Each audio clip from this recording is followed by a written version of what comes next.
దయచేసి ఇటువంటి ఎంకరేజ్ చేయబాకండి.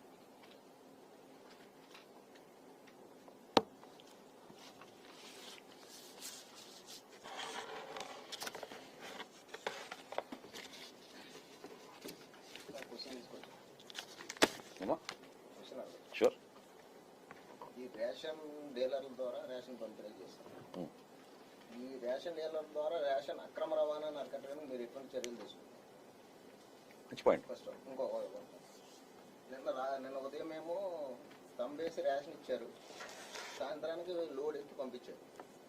అంటే అక్రమ రేషన్ తరలింపు, తంబేయడం, డబ్బులు ఇవ్వడం.